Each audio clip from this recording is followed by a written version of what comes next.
সিরাজগঞ্জের শাহজাদপুরে আলম হোসেন নামের এক নাবালক কিশোর স্কুল ছাত্রের সাথে আমেনা খাতুন নামের নাবালিকা স্কুল ছাত্রের বিয়ের দাবিতে অবস্থান করছেন।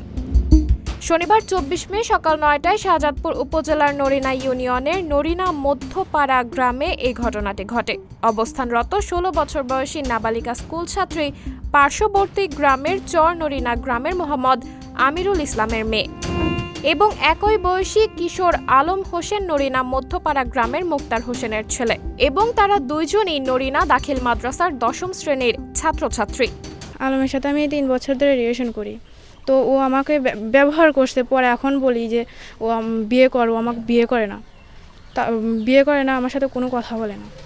তার জন্য ওর বাড়িতে আসছে। আমি বাড়িতে আসছি বা ঘরে ঢুকছি, আমাকে টাইনে মারে ধরে বের করে দিছে। আবার ঢুকছিলাম, আবার বের করে দিচ্ছে আবার।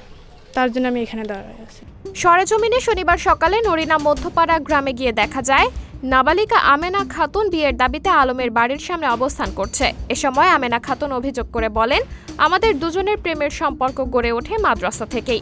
আলম হোসেন আমাকে বিয়ের প্রলোভন দেখিয়ে ১০ থেকে ২০ বারেরও অধিক সময় শারীরিক সম্পর্কে লিপ্ত হয়েছেন। আমি তাকে শারীরিক সম্পর্কে নিষেধ করলে আমার সাথে যোগাযোগ বিচ্ছিন্ন করে দেন। এ বিষয়ে নাবালিকা আমেনা খাতুন আরও বলেন, আমি বিয়ের দাবিতে আমার প্রেমিক আলমের বাড়িতে গেলে তার বাড়ির লোক সবাই একত্রিত হয়ে আমাকে মারধর করে বাড়ির বাইরে বের করে দেন। এজন্য এখন আমি বিয়ের দাবিতে আমার প্রেমিকের বাড়ির সামনেই অবস্থান করছি। এ বিষয়ে আলম হোসেনের পরিবারের সাথে যোগাযোগ করার চেষ্টা করলে আলম হোসেনের পরিবার তাদের বাড়ির গেট তালাবদ্ধ রাখেন এবং এ বিষয়ে কথা বলতে অস্বীকৃতি জানান। সিরাজগঞ্জ থেকে মাসুম হোসেন অন্তর পাঠানো তথ্যচিত্র ডেস্ক রিপোর্ট।